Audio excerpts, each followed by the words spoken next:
سلام كما يتوعلو كما ياللهم طارح عند لهم مباركم تلمود كامتسناكم والنا حبشة إديكيشن لإشتي حبريت الله النحوات نتم أب كلاس تمزجيبكم زلهم لما أنتي مجمرين معلتنا كلاس وعلنا ساعات نفرع عن ديسكشن نيرنا بطعمي إنجي جرنايو كين كابتن تمزجيبكم زلهم زي ما تصحهم علىهم سلازي حوات تمزجيبكم هم زلهم مو داغماي مصنا أبتي تيليجرام زلهم مالتيو جاين قبرنا سو ترأسنا قلي حمشتي أرستينا خنا مهر زعبا باجتين قدامي حزنا لنا باجتين مالتيو كلا ايكا ستاك ماركت سالساي ريل استيت رابعاي بيزنس حمشايكا انشرانس او كايبلنان هجينا نبلازلنا زيدر نخبابي حمش تور حز خير كلاس بحصر زبله سيمبليفاي غيرو تي اقداسي امبرزي نناي بعلو بينو كورس حوات كن بحصر زبله زينا خنقرب سو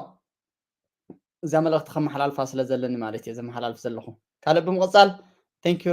راي از نمبر 1 كل ساعه ويلكم لمن مهارة سالسيتي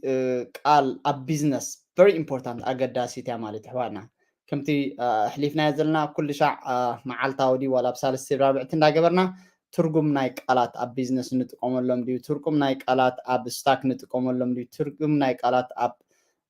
ايكونومي حفشاو نتقوم لهم نحن نقلص لومي cost of goods sold cost of goods sold بتقرنيا مالت واغا زي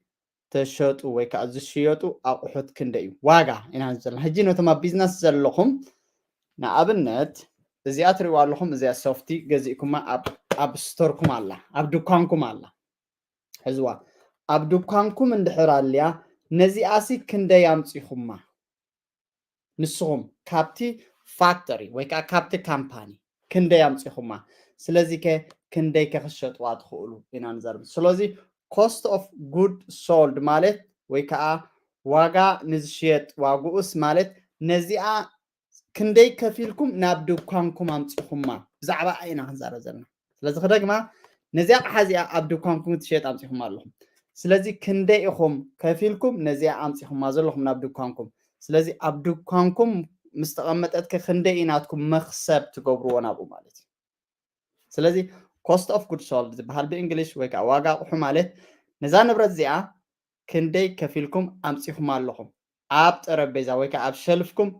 ኣላ ስለዚ ክንደይ cost of goods sold okay very simple word ይኮነትን ኣዝያ ኢምፖርታንት እያ ኣብቶም ኣብ ስታክ ዘለኹም ኣብ ቢዝነስ ዘለኹም ክትመሃርዋ ዘቃል እዚኣ very ኣገዳሲት ክሳብ ዝኾነት እዚአን ካብተን ቃላትና እያ ቁርብ ንውሕ ክትብል ትኾን እያ ላይፍ ኢና ጌርና ዘለና ሎም ኣሕዋት ንምንታይ ኢና ላይፍ ጌርና በቲ ቪዲዮ ወይ ከዓ እንድሕር ሰዲድናያሲ ኣይ ዶንት ኖ ኮምፎርታብል ኣነ ኣይስምዓንኒ ላይፍ ጥራሕ ደስ ዝብለኒ ካልኣይ ነገር ከዓ ብዙሕ ኣይትሪእዎን ዘለኹም ሳልሳይቲ ኣዚኣ በፂሕና ዘለና ኦኬ እንታይ ኮስት ኦፍ ጉድ ሶልድ ማለት ዋጋ ዝሽየጡ ኣቑሑት ክንደይ እዩ ዋጋ ዝሽየጡ ማለት ስለዚ ከምታ ዝበልናያ ሶፍት ክንደይ ገዚእካያ ሕጂ እታ ሶፍትኻ ብሓሙሽተ ቅርሺ ገዚእካያ ኣለኻ ንበላ እዛ ብሓሙሽተ ቅርሺ ገዚእካያ ዘለኻ ሶፍት ንስኻ ሜይቢ ይጅዋል بحمشة قرش نحر جزي كان نبرت بخندي أخذ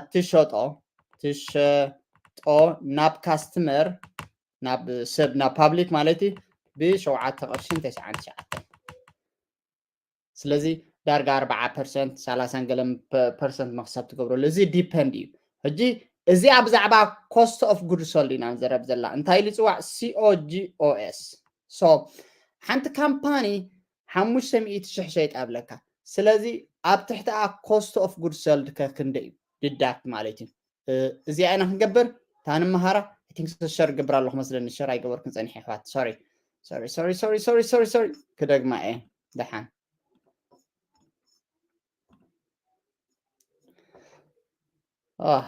okay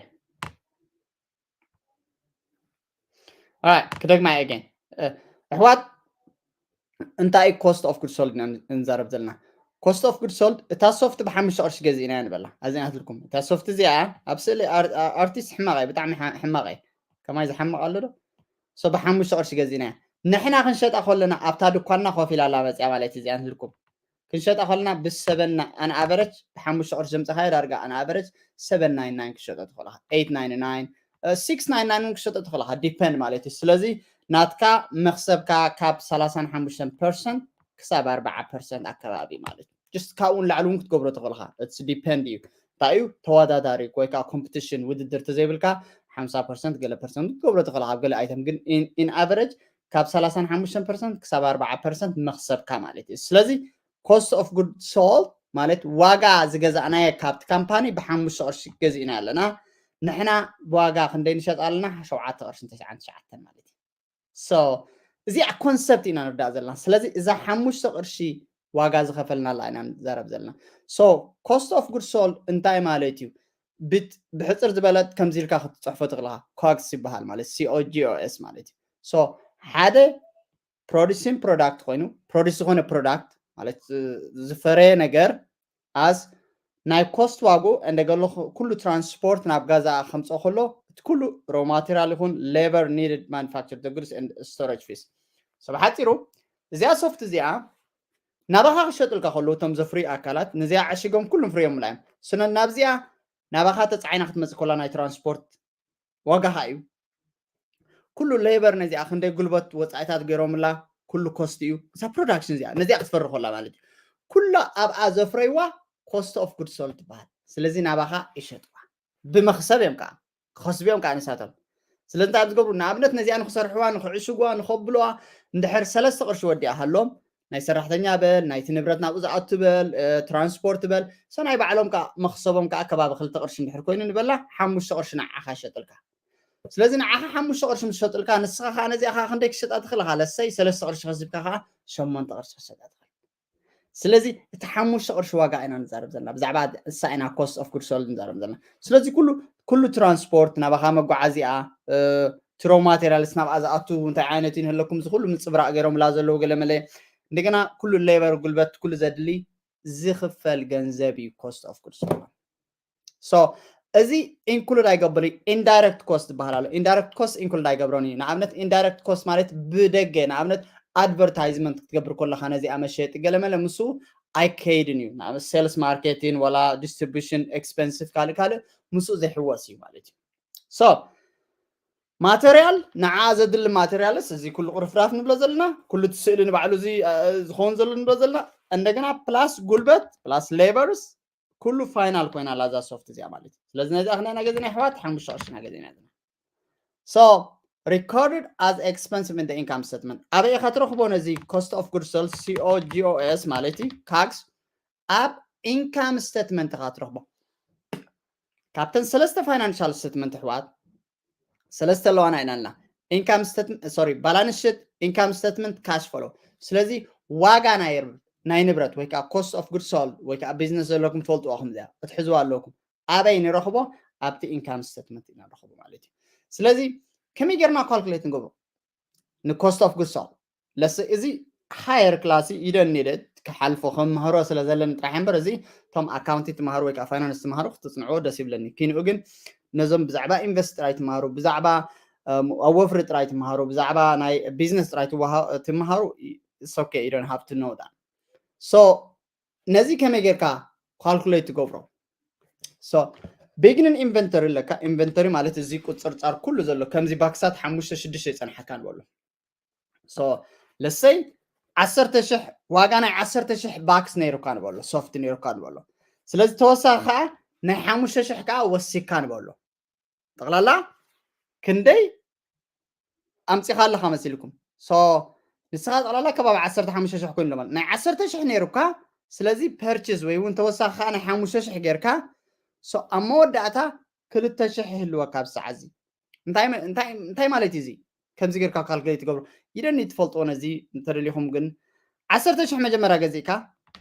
سلازي نحموشة شح تسعينات تراك أمسي أنا زر حموشة شح وسيكا سلازي أبزا سعزي أجن كندي علنا كل تشح ترايجن قصيرنا كاونت تجرنا له معناتك كل تشح تراي تريفنا له مالك سلازي واقع 10 شح زينا كفيل نازلنا cost of goods sold بحال بحصر زبل ايدن how we gonna explain this بحصر زبل انت ننزل بدنا نسخه نبرتنا 10 شح ملك ያለ حتى ገዛ መጀመሪያ ማዓልት ንበሎ ስለዚህ ሸይጥ አለኻ ስቲል እንደገና ኣብዚ መጽ ሰሙን ካና 5 شح ወሲካ ትሸይጥ ኣለኻ ስቲል ስለዚህ ሕጂ ኣብዛ ሰዓት እዚኣ ተሪፈና ነታ ገዛኻ ዘላ ኢንቨንተሪ ትንብረት እንድሕር ቆፂርካያ ግን 2,000 ጥራይ ተሪፉካ ኣሎ ምክንያቱ 5,000 ዘምፅኻዮ 10,000 ዘምፅኻዮ ተሸጪ ይወፅእ ዘሎ ማለት ስለዚ ኣብዚኣ ኮስት ኦፍ ጉድ ሶልድ ንኣብነት ናይ 13,000 ከፊልካ ኣለኻ ተንተሸጣ ዝወፃ ጥራሕኻ ከፊልካ ዘለኻ ሶ ከምዚ ጌርካ ካልኩሌት ገብሮ ትኽእልኻ ስለዚ ቢግንን ኢንቨንተሪ መጀመርያ ኢንቨንተሪ ዘእትኻዮ ድሕሩ ፐርቸስ ዝገበርካዮ ዝጎደሎ ኮስት ኦፍ ኢንዲን ኢንቨንተሪ ማለት እዩ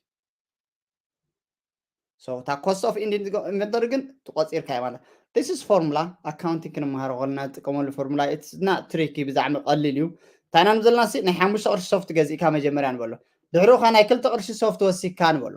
ስለዚ ግን ንስኻ ኣብዛ ሰዓት እዚኣ ከዓ ኣብ መወዳእታ ሕጂ ቆፂርካ ግን ክንደይ ክህልወካ ኸእል 3 ክህልወካ ኸእል 3 ናይ ዋጋ 3 ቅርሺ ጥራይ ክህልወካ ኸእል ስለዚ 5 7 ዝጎደሎ ጠቕላላ 4 ካክ ክኸውን ማለት እዩ ኣይ ስለዚ ክሓልፍ ኣይድሓን ሽግር የብሉ ሶ ከመይ ጌርና ኣብቲ ኢንካም ስቴትመንት ንረኽቦ ኣሕዋት ኣብቲ ኢንካም ስቴትመንት ከመይ ንረኽቦ ኮስት ኦፍ ጉድ ሶልድ ኣብ ቢዝነስ 1 ኣብ ክላስ ቀዳማይ ክላስ እንታይ ተማሂርና ቢዝነስ ተማሂርና ኢና እንታይ እዩ ቢዝነስ ተማሂርና ኢና ኦኬ ኣብ ክላስ 2 እንታይ እዩ ሬቨኑ ተማሂርና ኢና ኣብ ክላስ 3 ከዓ እንታይ እዩ ኮስት ኦፍ ጉድ ሶልድ ንመሃር ኣለና ሓንቲ ቢዝነስካ ኣታዊ ጌራን እንታይ ቢዝነስ ርኢና ኢና ሓንቲ ቢዝነስካ ኣታዊ ኣብ ዓመት ሸይጣ 500,000 ሸይጣ ንበሎ ስለዚ ነዚ 500,000 ክትሸይጥ ንብረት ናብቲ ገዛ ዝኣተወ ቢዝነስ ናንዘርባ ዋጋ 300,000 ከዓ ንብረት ኣትዩ ማለት እዩ ኣብ ዓመት ሙሉ ኢና ንዛረብ ዘለና ነዚ ኳልኩሌት ገብሮ ከምኡ እንታይ ኢና ዝበልና ቢግኒን ኢንቨንተሪ ፕላስ ፐርቸስ ማይናስ ኢንዲን ኢንቨንተሪ ኢና ኣለና you don't need to know that ብጠቕላላ ስቶር ናተይ ኣብዛ ዓመት እዚኣ 500,000 ሬቨኑ ወይ ከዓ ጌራ ወይ ከዓ ሴል ጌራ ወይ ከዓ ግሮስ ሴል ጌራ እንድሕር ትብላ ኣለኻ 500,000 እንድሕር ሸይጣ ትብላ ኣለኻ ኦኬ ክንደይ ኢኻ ንስኻ ከፊልካሉ ነዚ 500,000 ንኽሸይጥ ናተይ ኮስት ኦፍ ጉድ ሶልድ ከዓ ነቲ ንብረት ዝገዛእክዎ ከዓ 300,000 ማለት እዩ ስለዚ at the end 500 ዝጎደሎ 300 200,000 ስለዚ 500,000 ሬቨኑ ስለዝገበርካስ ናይ 500,000 ኣይኮንካን ከሲብካ ዘለኻ እንታይ ዳ እቲ 300,000 ንስኻ ኮስት ዋጋ ኣኽፊልካ እዩ መግዝእ ዋጋ እዩ ተጠቂምካ ኣለኻ ስለዚ ካብ 500,000 ዝጎደሎ 300,000 ንስኻ መክሰብካ ወይ ከዓ ግሮስ ፕሮፊት ዝበሃል 200,000 ማለት እዩ እዚኣ ከዓ ራብዒት ክላስ ነምፃ ኢና ኣብ ትመፅእ ማለት እዩ ኣብዚኣ ግን እዚኣ ክትሕዝዋ ሬቨኑ ክንደይ ሴል ጌርካ ኣብ ዓመት 500,000 ክንደይ ከዋጋ ጌርካሉ 300 በዛ ሶፍት ክንከዳ ንኽእልና ንስኻ እዚ ናይ 500,000 ሶሪ ናይ 300,000 ይኸውን ሶፍቲ ኣምፂኻ ካብቲ ካምፓኒ ንበሎ ንስኻ ሴልካ ግን ኦልሞስት ናይ 500,000 ኮይኑ ምክንያቱ ኣብዚ ብክንደይ ኢኻ ነምፃ ኣለና እታ ሶፍቲ ብ5 ቅርሺ እንተምፂኻ ኣብዚ ከዓ ብ8 ቅርሺ ሸጥካ ኣለኻ ማለት እዩ እዚኣ እታ 8 ቅርሺ ሽያጥ እያ እዚኣ ኸ ተ5 ቅርሺ ካብታ ካምፓኒ ዝገዛእካ ስለዚ እዚ ኩሉ ሻዕ ከተጉድሎ ኣለካ ካብቲ ዝኸሰብካዮ ምክንያቱ ዋጋ ዝገዛእካዮ ነዚ እዩ ከፊልካ ኣሎ ካብ ጅባኻ ገንዘብ ተኸፊሉ እዩ ከይዱ እቲ 5 ቅርሺ ሲ ነተን 3 ቅርሺ ንክትረክብ እዚኣ ኸ ክንደይ ካብ 8 ዝገደሎ 5 ኸ 3 ቅርሺ ፕሮፊትካ ንስኻ 3 ቅርሺ ካብዚ ከዓ ማይናሳት ኣለና ብዙሕ ዝመፅእ ማለት እዩ ኣብቲ ቢዝነስ ሶ this is cost of goods sold ምናልባት ሕዋት ቁርብ እንድሕር ዘይርዳእና ኮይኑ እንዳቀየርናዮ ወይ ከዓ ሜላታት እንዳበልና ክንፈጥር ኢና እዚኣ ማለት እዩ ሶ ካልኩሌሽን ናይዚኣ እንታይ ትገብራ ሬቨኑ ዝጎደሎ ኮስት ኦፍ ጉድ ሶልድ ኢዝ ኢኳል ቱ ግሮስ ፕሮፊት እንዳኣናልና ክላስ 4 ኢልና ስለዚ እንታይ ዝሕግዘካ ኮስት ኦፍ ጉድ ሶልድ ሶ ንሓደ ኢንቨንተሪስ ማለት እዩ ነቲ አንደርስታንድ ይገብረልካ እዩ መናይ ኢንቨንተሪ እዩ ክንደይ ኢንቨንተሪ የለካ መኒ ኣቱ መኒ ወፅእ ላይክ ኢን ኤንድ ኣውት ዝበሃል ኣሎ ፍሮንት ኤንድ ባክ ዝበሃል ኣሎ ንኣብነት ፀባ ኣብ ግሮሰሪ ምስ ከድና ትማሊ ዝመፀት ወይ ከዓ ቅድሚ ሰሙን ዝመፀት እያ ቀዳመይት ተሰሪዓ ትመፅእ ፀባ ንሳ እታ ዝነበረት እያ ቀዳመይት ዝመፅእ ብድሓር ድሒሩ ዝመፀ ከዓ ድሒሩ ይስራዕ ምክንያቱ ፈርስት ኢን ፈርስት ኣውት ዝበሃል ኣሎ ቀዲሙ ዝኣተው ቀዲሙ ክወፅእ ኣሎ ምክንያቱ ቀዲማ ዝመፀት ፀባ እንድሕር ድሒርካ ቀሚጥካ ይኮንካ ኤክስፓየር ክትከውን ትኽእል እያ ክትከስር ትኽእል ኢኻ ማለት እዩ ስለዚህ ምስኡ ኮምፕሊኬትድ ዝኸይድ ብዙሕ ነገር ኣሎ ሶ ሰንተን ኢንቨንተሪ እየን ሶ ነቲ ኢንቨንተሪ ናትካ ነቲ ንብረትካ ብስነ ስርዓት ክቋፃፀረልካ ይኽእል እንደገና ኮስት ኦፍ ጉድ ሶልድ ካ ናትካ ናይ ፕሮፊት ናይቲ ቢዝነስካ መሰረት እዩ ኣነ ስቶሪ 500,000 እኮ ሸይጣ ያብለካ ሓደ ሰብ ኦኬ ሃው ማች ክንደይ ኮስት ኦፍ ጉድ ሶልድ ነይሩ ነዚ ክሸይጥ ናይ ባዕልኻስ ናይ ክንደይ ኢንቨንተሪ ከውሪድካ ነዚ ጉዳይ እዚ ናይ ክንደይ ዋግኡ ንብረት ከውሪድካ ትገዛ ኖ ገሊኦም ኦኖ ላይክ 400,000 ኢንቨንተሪ ናይ 400,000 ሓውሪድ እሞ እዚ ኮናይ ጅባኻ ገንዘብ እዩ ስለዚ ስኻ ከሲብካዮ ዘለኻስ ናይ 100,000 ጥራሕኻ ፕሮፊት ጌርካ ዘለኻ ካብዚ 100,000 ከዓ መዓት ወፃኢታት ኣለካ ሰራሕተኛ ዶ ረንት ዶ ናይ ነዳዲ ናይ ዩቲሊቲ ኩሎም ምስ ወፃኢታት ኣለካ ብዘይክኡ ካይበፅሕና ኢና ንኽእል ዘለና ስለዚ ኮስት ኦፍ ጉድ ሶልድ ኣብዚኣ ንሪኣ ማለት እዩ ሶ ሲምፕል ኣብዚኣ እዚኣ ንህልኩም ናይ ሓንቲ ኢንካም ስቴትመንት እያ ናይ ካምፓኒ ኤክስ ዋይ ዜድ ማለት እዩ ኦኬ እዛ ካምፓኒ እዚኣ ቶታል ሬቨኑ ክንደይ ገይራ 100,000 ገይራ ኮስት ኦፍ ጉድ ሶልድ ነዚኣ ግን ክንደይ 20,000 ነዛ 100,000 ሽያጥ ወይ ከዓ ሬቨኑ ንክገብሩ ሲ ናይ ዋጋ ናይ 20,000 ንብረት ቀሪቦምሎም ንካስተመር ስለዚ ናቶም ፕሮፊቶም ክንደይ መፅእ 80,000 ማለት እዩ ስለዚ እዛ ስንጥረጃት ቀፂላ ትኸይድ እያ ምክንያቱ ናብዚ እውን ስለዝመፅእ ፕሮፊት ምስ ተማሃርና ናብዚ ነገራት ስለዝመፅእ ብምሉእ እዚ ስለዝመፅእ at the end of the time net profit ትብሎ እዚ እዩ ስለዚ ኩለን እዚአን ሓደ ብሓደ ክንመሃረና that is my friend and thank you so much stop and thank you also እዚአን እየን ተንመሰረት ማለት እዩ ስለዚ እንታይ ኮስት ኦፍ ጉድ ሶልድ ተማሃር እንታይ ቢዝነስ ተማሃርና ኢና እንታይ ሬቨኑ ተማሃርና ኢና እንታይ ኮስት ኦፍ ጉድ ሶልድ ተማሃርና ኣለና ሎማዓንቲ ስለዚ እንታይ ፕሮፊት ካ ክንመሃርና ፅባዕ ስለዚ ካብቲ ፕሮፊት ከ ካብቲ መክሰብ እንታይ ተጎድልካ ክንመሃርና ማለት እዩ here you go my friend እዚ ቁርብ ናይ ኣካውንቲንግ ትምህርቲ እዩ ግን ኢምፖርታንት እዩ ብሕፅር ዝበለ ኢና ነቕርቦ ዘለና ብቕልል ዝበለ መንገዲ ክሳብ ዝኾነ ሆፕ ቀሊል ይርዳእና ይኸውን thank you so much ኣሕዋት ምናልባት ዝኾነ ሕትት ተልዩ ክንማልእኹም እንድሕር ኮይኑ ግን ክንገድፋ ሕፅር ዝበለት ቪድዮ እዮም ዝፈቱ ኮይኖም ዘለዉ ዞም ደቂ ዓደ ኢሎሚ ሕፅር ዝበለት ካልእ ክደግማ መጨረሻውን ኣሕዋት